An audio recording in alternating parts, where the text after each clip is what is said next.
entire bunch of questions comes from 4 verses of chapter 11 of Bhagavad Gita, verse 25, 26, 27, 34. Having seen thy mouths fearful with tusks, blazing like pralay fires, I know not the 4 quarters, nor do I find peace. Have mercy, O Lord of the Devas, O abode of the universe. All those sons of Dhritarashtra, with hosts of monarchs, Bhishma, Drona, and Sutputra, with the warrior chiefs of ours, enter precipitately into thy mouth, terrible with tusks and fearful to behold. Some are found sticking in the interstices of thy teeth, with their heads crushed to powder. Drona, Bhishma, Jayadratha, Karna, as well as all other brave warriors, these already killed by me, do thou kill. Be not distressed with fear, fight, and thou shalt conquer thy enemies in battle. The questioner says, on seeing the divine form, in place of feeling gratitude towards the Lord, why is Arjun more fearful and says that he doesn't find any peace in the 4 quarters and asks the Lord to have mercy upon him? Also, Arjun sees that all sons of Dhritarashtra, with hosts of monarchs, etc., enter into the Lord's mouth. And Sri Krishna at one place says that he has already slain all of them. Does this mean that everything is preordained in some sense? Or is he predicting the future? Look at the ground reality, the practical situation. Arjun has just been delivered a shock. It's a rude jolt. Why would he feel grateful? His friend of 40 or 45 years, the one he thinks as intimately as the back of his hand,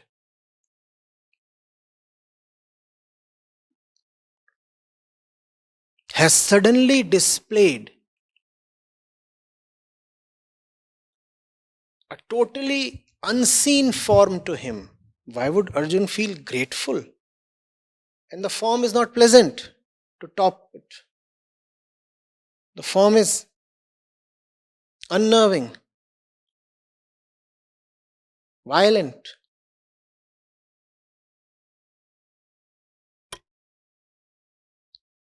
So Arjun is disturbed. And he says, you return to your Chaturbhuj Roop. That is far better, far more pleasant.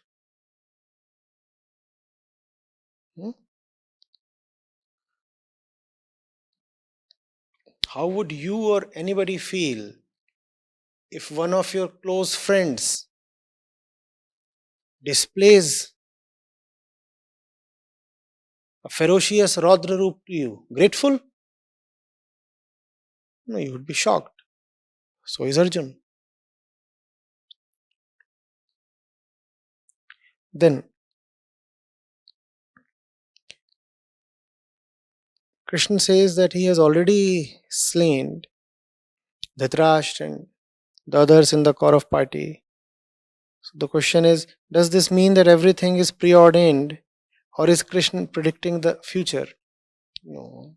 Krishna is just reiterating the principle of karma. The ones who choose death will get death. Truth alone is immortal, all else is mortal. Therefore, all else is prone to death. The one who is not choosing truth has already chosen death. Death lies then not in the future, but in the event of the choice.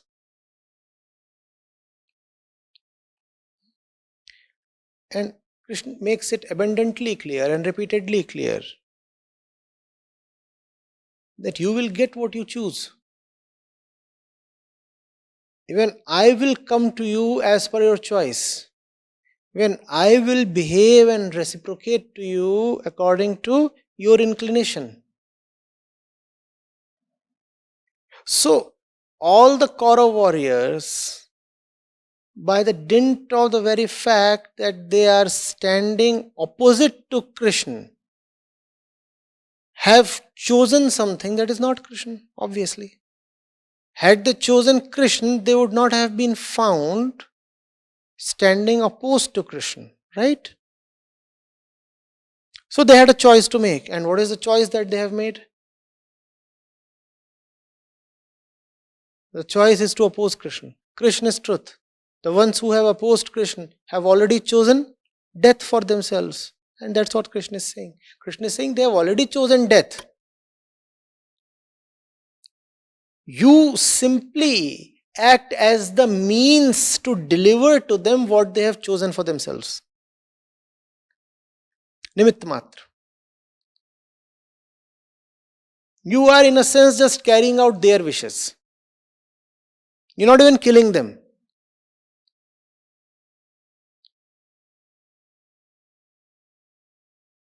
You are just bowing to their own desire. You are just fulfilling their will. That's what Krishna is saying here. And that's also a template on how to behave with people.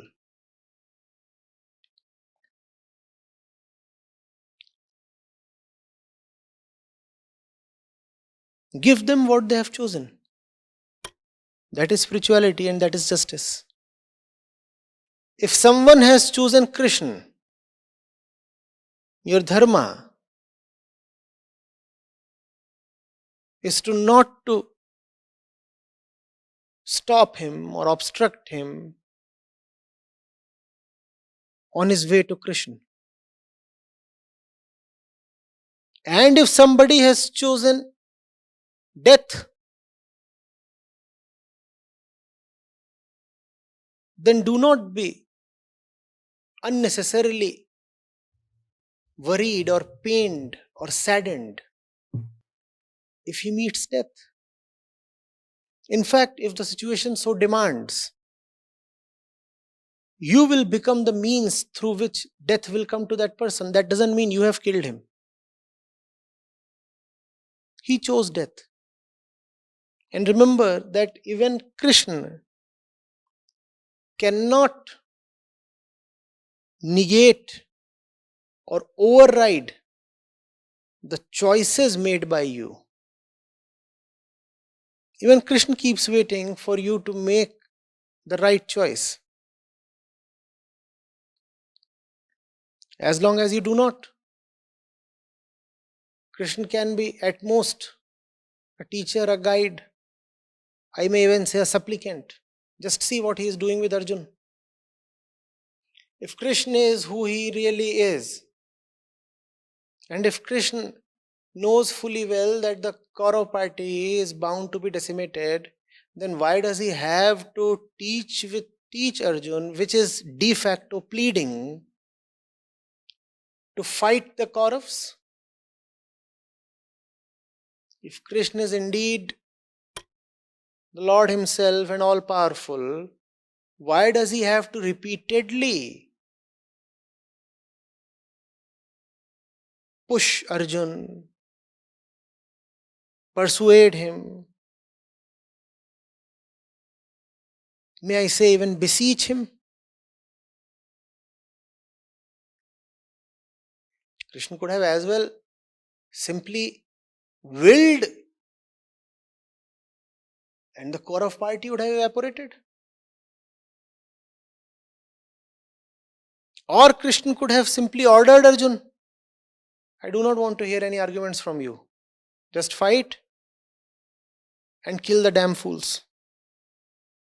He does not do that. He waits for Arjun to understand. He waits for Arjun's free will to arise in favor of Krishna. In that sense, you see, Krishna is the tallest of all liberals. He believes in freedom of choice. He says, yes is yes, no is no. I'm not going to force myself upon you. Neither, obviously, I'm going to ride roughshod on you. I'm not going to order you. I'll just keep speaking to you, trying to convince, trying to teach, till you come to a point where you can make the right choice.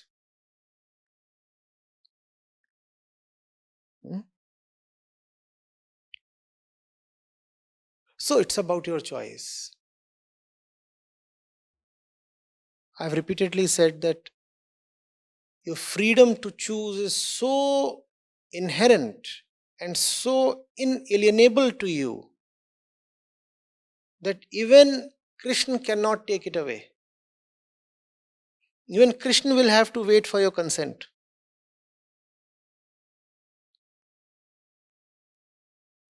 It's just that by delaying your consent, you aren't harming Krishna. You're just making a fool of yourself.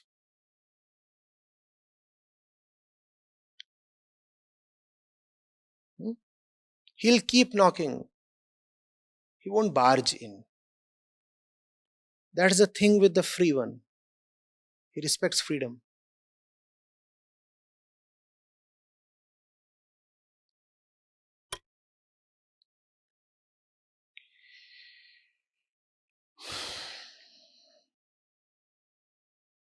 You asked, is everything preordained? No, nothing is preordained. The principle of karma offers you great freedom. And when you talk of fatalism, when you talk of a pre-written script, when you talk of a preordained future, then you're talking of zero freedom. The principle of karma simply does not sit well with any kind of fatalistic argument. Nothing is preordained. Every moment you have the liberty to make a fresh choice. Nothing is preordained. Except your ultimate destiny, which is to be liberated.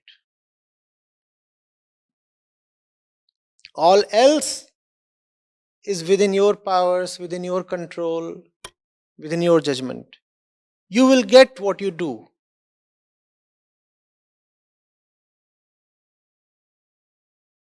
You shall sow.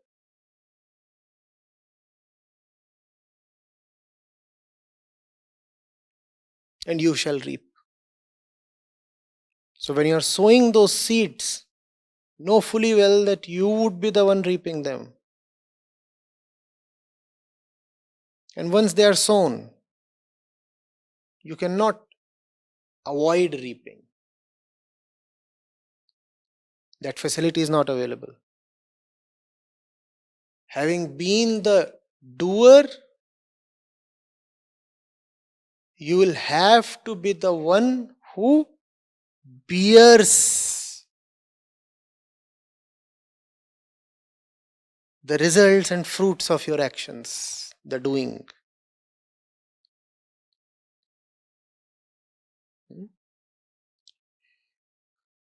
Krishna is saying they all are already dead. Bhishma and Drona and Karna and all. Not because Krishna has willed them to be dead, but because they have chosen to be dead. They have chosen to be dead by arranging themselves against Krishna. So it's your choice. Be very mindful. Be very cautious. See what you are doing. All choices ultimately boil down to either choosing Krishna or choosing against him. If you will pay attention to your choices, this is what you will see. Whenever you have to make a decision, at the core of the decision lies this divide. It might even be a very simple day-to-day decision, but that's what the decision would entail or contain at its core. What do you want to pick, Krishna or something else? And Krishna stands for truth. So be very cautious. You write your own fate. It's a needless right that has been given to man. Man is in no position to capably exercise that right. Yet, that right has been bestowed. In most cases, it turns out that it's quite unfortunate that man has the right to choose. But still, you cannot give up the right to choose. You can choose anything, but you cannot choose to not choose. You'll have to choose. Even when you are choosing to not choose, it is still a choice. So, as we said, it is an inalienable part of being human that you'll have to continuously choose. Moment to moment existence, human existence is a series of choices. Be very alert what's going on. Be very alert. Who is the doer? Be very alert. Who is the one who is receiving the experiences? And all experiences are nothing but the results of doing.